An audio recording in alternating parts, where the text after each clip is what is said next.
Bayangkan dua negara besar Tiongkok yang GDP-nya 20 triliun dolar dengan Amerika yang GDP-nya 25 triliun dolar saling serang perang militer. Tiongkok yang merupakan negara produsen dunia nomor 1 dan Amerika negara pengendali informasi teknologi dan energi nomor 1 di dunia berperang secara militer. Akankah hal ini terjadi? Maka yang pertama-tama dilihat paling gampang adalah sifat pemimpin nomor 1-nya saja. Biden yang partainya suka perang dan sering cari perkara, mau perang dunia pertama, Demokrat partainya yang memasukkan Amerika ke perang dunia pertama di zaman Woodrow Wilson, Franklin Delano Roosevelt di perang dunia kedua, Lyndon B. Johnson di perang Vietnam, krisis ekonomi, krisis politik di tahun 98, hajar Indonesia pakai economic hitman-nya adalah era Clinton, hajar Bung Karno diganti Pak Harto, era Kennedy dan LBJ, Lyndon B. Johnson, semua dari Partai Demokrat. Sementara pemimpin Tiongkok yang doyan perang hanya Mao Zedong melawan Chiang Kai-shek sejak tahun 1928 hingga 1949,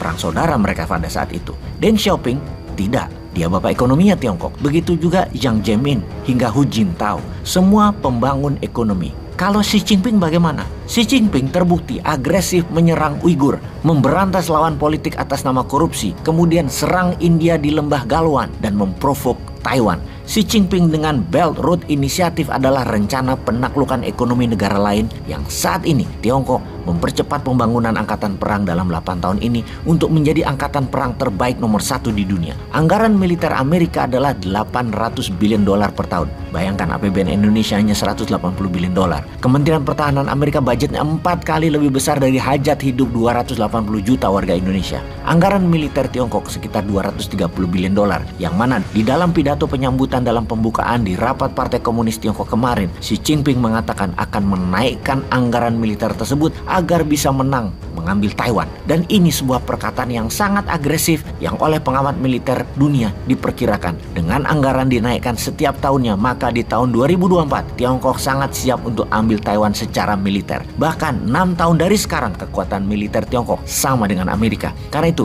berkali-kali dalam narasi Bosman mengatakan kalau Amerika tidak serang Tiongkok di Laut Cina Selatan sekarang ini, maka akan selamanya Amerika tidak akan bisa mengalahkan Tiongkok. Di tahun 2045 Amerika adalah negara nomor 4 kekayaan GDP dunianya dan tidak akan bisa jadi nomor 1 lagi. Dua negara akan menjadi rebutan posisi paling atas adalah Tiongkok dan India. Indonesia kalau mau diperhitungkan maka era reformasi harus selesai di tahun 2024. Ganti dengan era New Mind. Kelihatannya tidak mungkin New Mind konsepnya bisa berubah. Sebuah era reformasi yang telah 25 tahun berkuasa, bahkan incumbent punya peluang masih bisa melanjutkan eranya di mana calonnya dan popularitas incumbent yang saat ini masih tinggi, maka era reformasi di tahun 2024 belum tentu berakhir. Walau paling tinggi hanya begini-begini saja ekonominya, negara plus keadilan bagi rakyatnya yang tidak pernah ada, namun dia begitu populer incumbentnya, ya sulit juga New Mind ini masuk. Tapi semua itu worth a try, layak dicoba bagi New Mind. Karena itu New Mind mengharap perang aja deh di Taiwan segera, biar dunia di reset.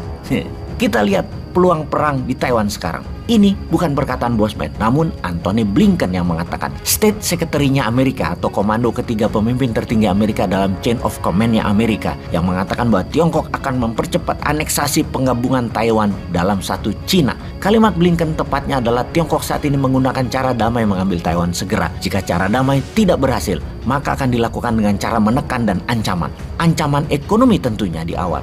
Kalau cara ancaman dan tekanan tidak berhasil, maka 100% Tiongkok akan ambil paksa Taiwan menggunakan kekuatan militer yang akan dibangun dalam segera. Assessment Blinken ini dari mana? Dari pidato Xi Jinping dalam rapat Partai Komunis Tiongkok yang diadakan setiap 5 tahunan. Dengan jelas, Xi Jinping mengatakan PLA, People Liberation Army Tiongkok akan menjadi world class fighting force. Untuk apa? Untuk menjalankan rencana satu Cina satu country. Selama ini one country two system, Tiongkok dan Taiwan. Chinese Reserve Necessary Measurement Against Taiwan adalah perkataan Xi Jinping yang diartikan Blinken sebagai rencana besar mengambil Taiwan. Tentunya semua ini adalah bluffing gertakan Tiongkok ke Taiwan dulu. Kalau gagal, maka serangan militer pasti akan dijalankan. Waktunya yang kita belum tahu dan belum bisa baca saat ini. Ada baiknya sekarang kita membaca kekuatan militer dua negara Amerika dan Tiongkok. Saat ini Amerika memiliki 296 kapal perang besar dan 11 kapal induk flight carrier. Tiongkok memiliki 355 kapal perang dan 3 kapal induk.